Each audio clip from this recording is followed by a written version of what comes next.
Got that gong. Did you hear the gong? Yeah, I heard the gong. No. So, yeah, it's cold here. It sucks. Man, I can't be living that LA life. That's okay. That's okay. A few days of warmth will get me through till Christmas, maybe. Maybe till Christmas. You know it's October, right? I get that. Yeah. Well, maybe, hey, maybe the warmth of an ETH pump one of these days will get me through till Christmas. Well, it's If hard it can to pump sustain, when it can every sustain. time when every time the market opens, everyone sells as much as they've got as fast as possible. I would like to see like a 45-minute pump. That's it. That's all I'm asking for. It's like nowadays. I said, it's a market of Eric. It's a bunch of people that made $6. Oh my gosh. And once they're up $6, they're like, I'm out. Like, but you made $6. Yeah, I'm out. You can't do anything with $6. Yeah. But if I do that 100,000 times, you don't have 100,000 days left, Eric. Like these dudes, they make trades that are not logical. Yeah, I made $240 on that. Okay. And it took you what, a week to make that? You made it. Okay. So $240 a week times infinity. It makes no difference. Math. People lacking in the math. Yeah. It doesn't make sense to me. I don't know why we can't sustain it. It's frustrating, but oh, good. You have one question that you're going to answer, and then I have a couple things that I kind of wanted to go over. Oh, okay. First of which, obviously, hypercycle node factories on Node Market. We did a huge back-end update, and so the node factories aren't showing up, but we got a fix for it. So that'll be fixed probably by the end of today. So if you can't see your node factories, don't stress. We'll get to it. Please. We'll get that done. And then if you want to answer this question, I think it's going to be a really good thing. But then I'm going to go through the Meteora drop, how to claim it and stuff, because I want to do that live for people because I'm getting a lot of questions about that. So this is Hawaii Kai. What? Well, I know what the drop is. The drop is the token dropping in price. Yeah, but it doesn't matter if you stayed in the pool because if the token, you're basically DCAing out. So yeah, I'm in that pool. Are you? Yes, did you stay? Yes. Yeah, I have. I'm gonna show you. I stayed. Let's see. I pulled out about 1/3 is what I did. Okay. So. Let's see. Oh, the XRP thing. What is this? I don't even know what this is. Who's Jungle Inc? Do you know who that is? Yeah, he's a buddy of mine. Oh, so he is a buddy. Okay, yeah. So he likes XRP. Yeah.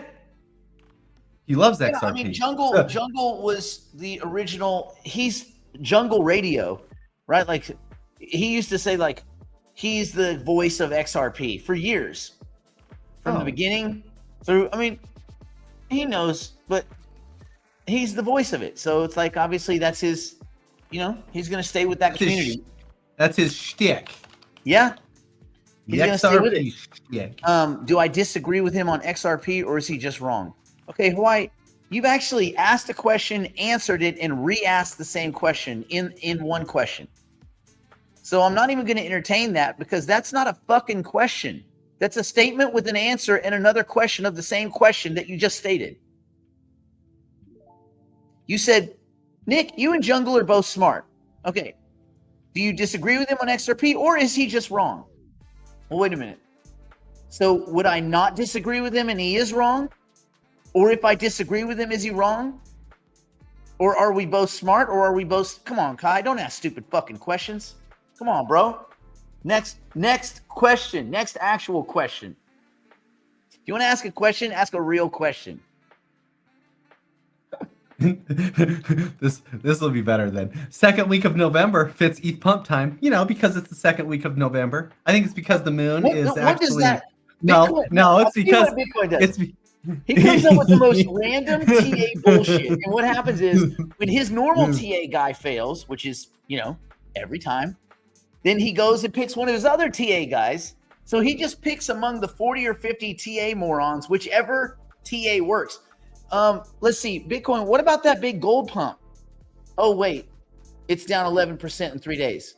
Oh, so we shouldn't be lining up for gold, or we should? That actually was the top exactly is when those guys were like, when they were getting news stories of people lining up in Vietnam, So Singapore. stupid.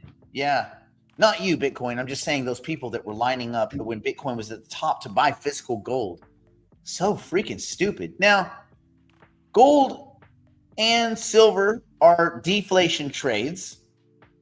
Well, there's signs of a deflation, right? So, I mean, I guess I'm not a hater. At least if you have gold and silver in a safe or something, you have something. You have something you can touch and you can play with it and stuff like that. And if that might be meaningful to you, it's not very liquid. It's not really transportable. It's not divisible. It's not really transactable because you have to melt anything more. It's not safe. Yeah, so it doesn't really have any of the it doesn't have any of the properties of what you would consider currency or not even that. I mean, it's gone so far removed from actual gold. What we're doing is we're trading tokenized gold, which is the irony is so crazy. Well, no, Brandon, I'm thinking of the people that have like physical. Oh yeah, I mean, well, that's even worse. Like, look at the reality of what that means. Like, at what point do you have a use case for that or a liquidation point for that? At least the tokenized stuff you can sell.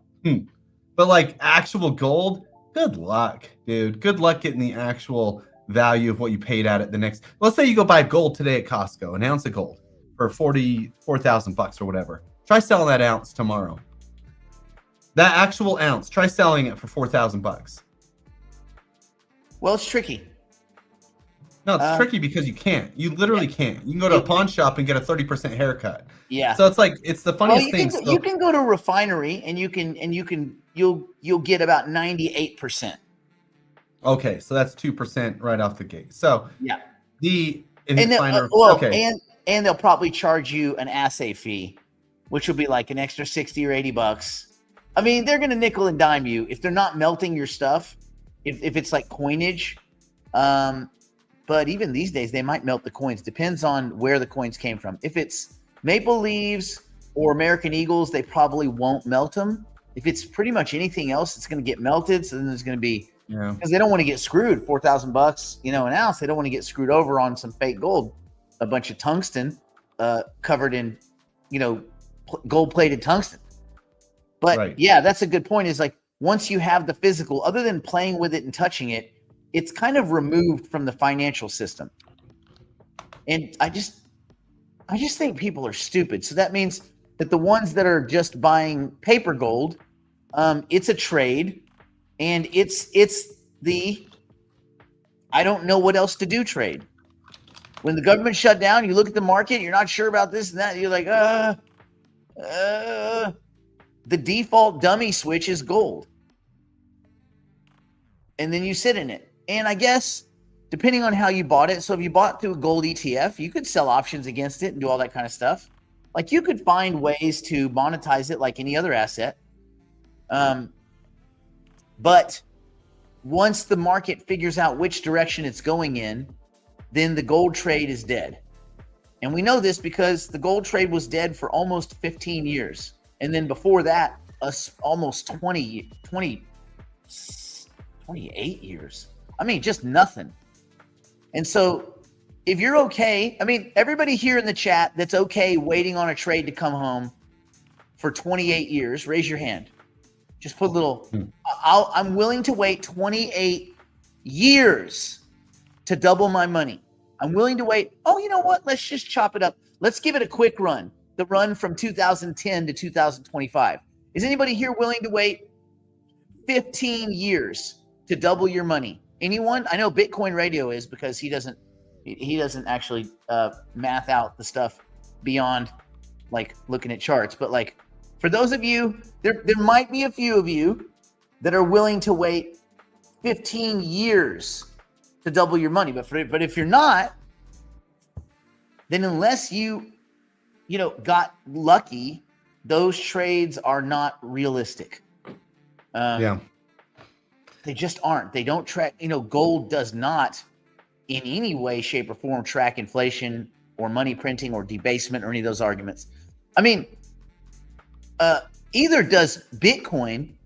Bitcoin outperforms all of those things, but Bitcoin doesn't track inflation. It doesn't track debasement.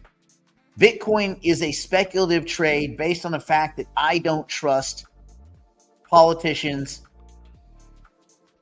at all. I don't trust bureaucrats at all. I don't trust career civil servants that have Rolls-Royce airplanes. Like, I just don't. So if you don't trust it's a distrust hedge. Are there Rolls-Royce airplanes? Well, Rolls-Royce got started making airplane engines.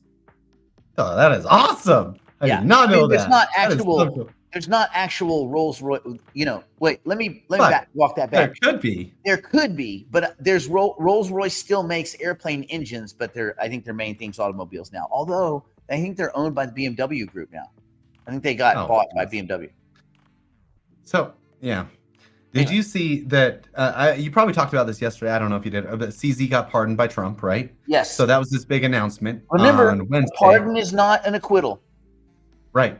So, the thing is, he already admitted to doing it, though. So he actually admitted to the laundering. So that's, anyway. So yeah, it's not an acquittal, but he did pardon him. That was his big news.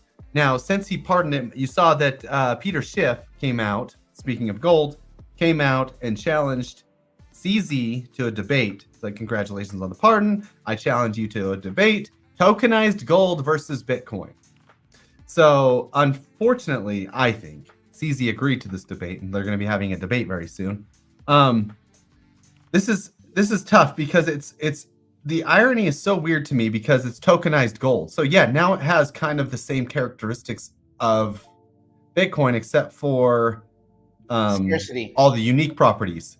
So except for the finite supply, the ability to have the immutability, the permissionless system, besides everything that actually makes Bitcoin great. So if Peter Schiff was honest with himself, he would lose the debate before he started. But the problem is he's never honest with himself. He still said in a debate yesterday, in a podcast yesterday, he still said Bitcoin is going to zero. That is just delusional. Nothing goes to zero. No, nothing goes to zero. He says it's going to zero, which is so. Oh my gosh, but debating with him is a lost cause, right? No, so listen, I think Pete Schiff is smarter than people give him credit for, which is not saying much because we don't give him much credit, and I'll tell you why. I don't think he believes anything that he says. But I think that if he didn't keep saying these things, he would just be a nobody. He's kind of a sad old man. And yeah, he's made his claim to fame through the Bitcoin crowd. Yeah. Really. Yeah. And so he's doing this debate because he wants to get more gold people to buy stuff through his platform, or he wants to get more followers on. I don't even think it's that. I think he just, if he wants didn't to stay relevant. Yeah. He just wants to be in the conversation. And so I think if you got him, if you went out to a bar with him and got a couple drinks in him, he'd be like, I don't give a shit about gold. He goes, I just want to be someone that people notice. He goes, so that maybe once every 18 months I can get laid. I think that's really it for that guy. I mean, I think he's kind of a sad old dude and he's becoming irrelevant. And so this is just the way he stays relevant. He says shocking things that anger a lot of people so that people talk about him. True. I don't think he should debate CZ. I don't think CZ's one who should debate. Actually, I think Peter Schiff would be a better debater than CZ. Yeah, I mean, I guess we'll see. Well, look, CZ will, toe the party line as far as crypto and all these kind of things, and I'm sure he'll come armed with some cool facts. Peter Schiff will say the same sensational things he's always said. It's all counterfactuals because none of it is provable on either side. He said the other day that gold was going to go to 1 million before Bitcoin. Yeah, I know. That's insane. That's so stupid but it's stupid to say it. It's not even insane. It's just stupid. It's like, Is the moon made of cheese? Well, then why is it yellow? Prove to me. Go prove to me. Bring me some sun. Okay, I can't bring you some sun, but it's not made of cheese, So, Pete. yeah, Yeah. exactly. Yeah, that's a good Yeah. point. Just Good stupid, point. sensational, outlandish statements that can't be disproven. Bitcoin's going to go to zero and gold's going to go to 100 trillion. Okay. Maybe in Zimbabwean dollars, he's right. Newnet. Yeah, but you know what? Yeah, there you go, Frank. Newnet. Even Newnet's not at zero. If Newnet's not going to zero, Bitcoin's never going to zero. Oh, by the way, is anybody following that case? Ocean versus Fetch versus the whole thing. Oh no, I'm not following it. Is it any interesting? Is it worth? There's Is an it worth? agreement in place. Okay, so basically, it's Humayun is such a scumbag. When they did this whole thing,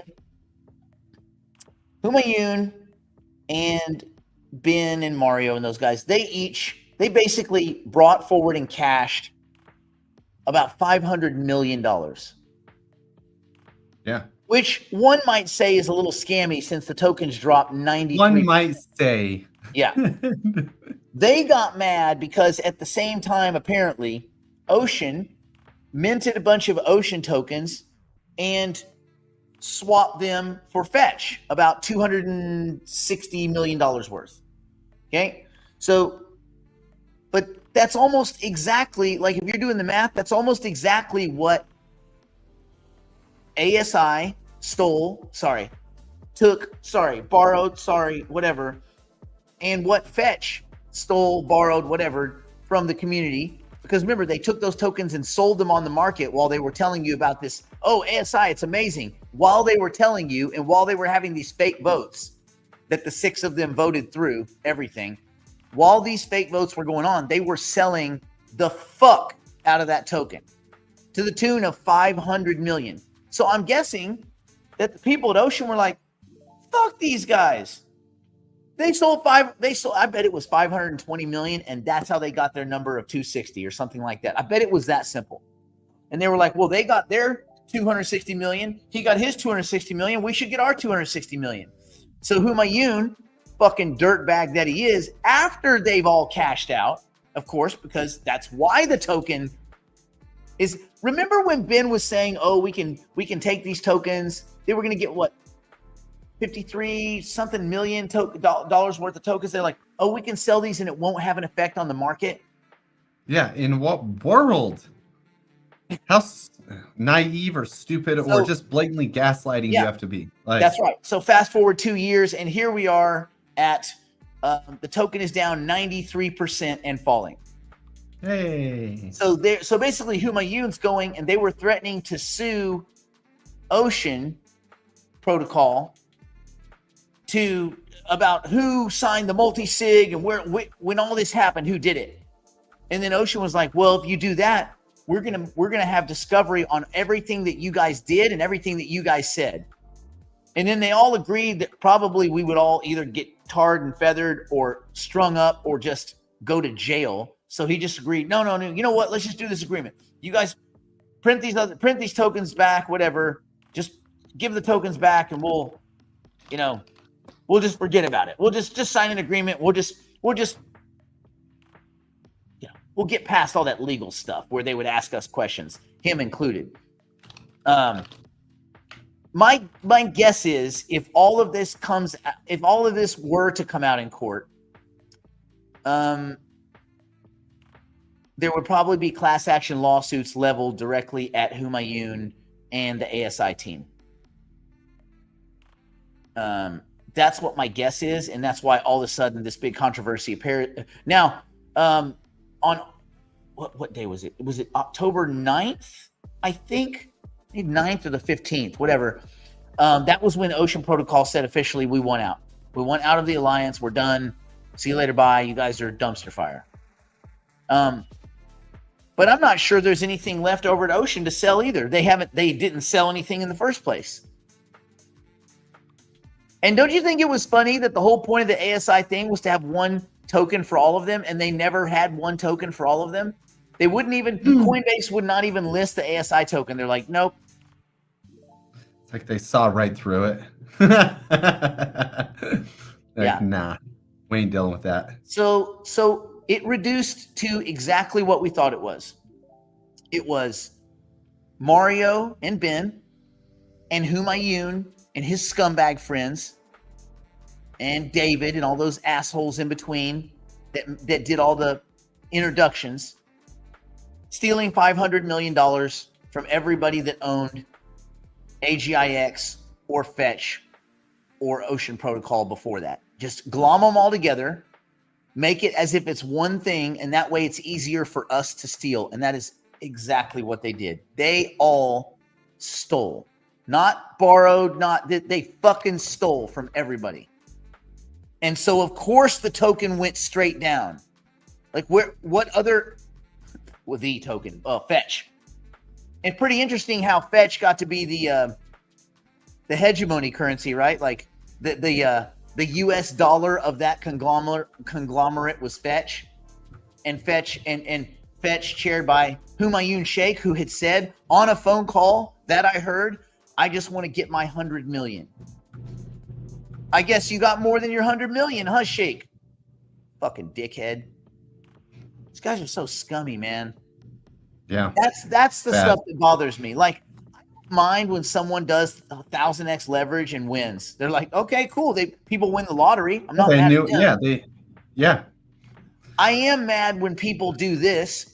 Hey, let's make a fake company out of 3 okay companies. Let's lie to a bunch of people, steal from them, and smile right in their face while we're stealing. And then when it's all over, we just be like, oh, well, that's the way it goes. Oh, man, Like, no, that's not the way it goes. You guys stole $500 million. No, that's the way it goes. That's the undeserved reward that does irk me. Those dudes deserve to be on probation or parole, not fucking rich. And the thing is, too, Ben didn't put a dime in his pocket. Ben, this is how smart and dumb Ben is. Ben let Mario and David and all these Singularity Net douchebags con him into this shit when they were in Panama at a convention. It was like over a weekend. They conned him into it, and he just got along for the ride.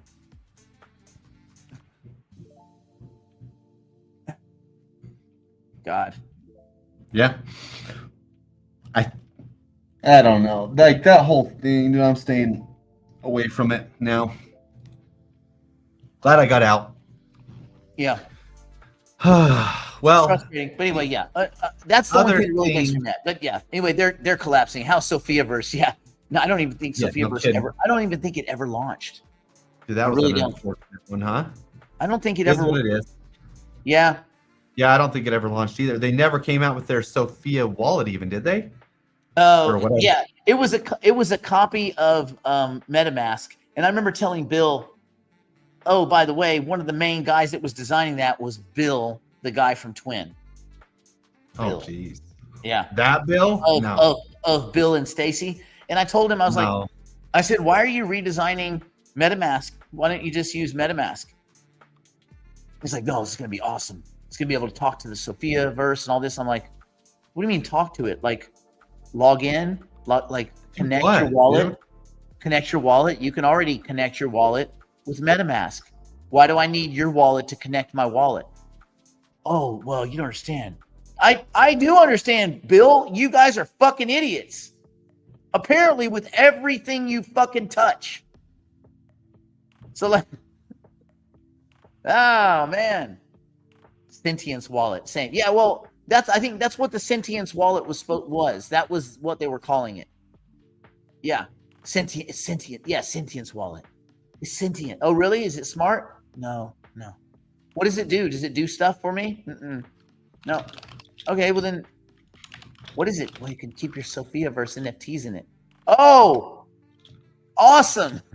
I want 6 then. I want 6 of them. Fetch and NewNet became HYPC. Yeah. At least, at least the good thing is with Hypercycle, at least we're still building, they're still going, they're doing deals. Like, at least there's still something there. All these other companies just raised money and there's nothing. I mean, at some point you think, don't they feel some responsibility to people? Like, something? Give me a Sophiaverse NFT, something. Give me a. I know. I mean, give me a fucking NFT. Wall art. Yes. Yeah. I can put it on my wall. Something. You saw the CPI data came out this morning. Better than expected. Yes. We got the 4-minute pump and then the dump. But what's interesting about the CPI? Let me share my old screen-a-rooski here. Ooh. Obviously, we're looking at a 97% chance of a rate cut here next week. Obviously, that's going to happen. But what changed is December's. So December's is 96%. But now we got a blip of a 2 basis point cut in December. I don't think it's going to happen, obviously. Wait. A what? Yeah, that's a blip. Yeah, a blip. So 0% chance of a 2 basis point cut in December. Now it's wait, 2 basis point or point. Well, I don't even know what am I looking at? Let me see. So this is the CME. This is the Fed watch tool. So instead of 25-point basis cut, they're thinking 50 possibly in December. Oh, 50 point basis. Yeah, sorry. 2 50 basis point cut. Yeah. 50 basis point cut. Yeah. So 0.8% chance of that now. It's not going to happen. Swayed it. Well, we don't know about December. We just know about next week. We know next week is going to be a quarter. If there's no destruction in private credit. Well, geez, come on. You mean even if they're like, at what point would there not be a quarter? No. I'm saying for December, if there was some chaos in the private credit market, then a 50 could be on the table. Yeah, possibly. Which would be, I think, supposedly good for crypto, but apparently the crypto people don't understand that because they sell off every 4 minutes. So that's fine. It makes no sense to me. Whatever. And then you saw JP Morgan obviously lying again. What now? Well, they're like, don't own Bitcoin, you know how but then they're going to offer to their institutional clients, they can now use Bitcoin and Ether as collateral for loans by the end of the year. I think that there's a bunch of different parts of JP Morgan Chase, and then Jamie just does his own thing on the lecture circuit. Something, dude. Something's got to happen. Let's go over the Meteor thing too real quick because I don't want to forget. Let's do that behind the wall. Okay, let's do that behind the wall. Good call. Yep. All right. Let's go here. Let's go here. Let's go here. Let's go here. Let's go here and here and going behind the proverbial wall now to continue the broadcast privately for the digital investors and digital private clients. If you'd like to join us, simply go to nickblacknext.com and subscribe to one of our plans and immediately take advantage of our library of tools, tactics, and information. It's all designed to help you learn, grow, and manage your portfolio like a pro. Join us now.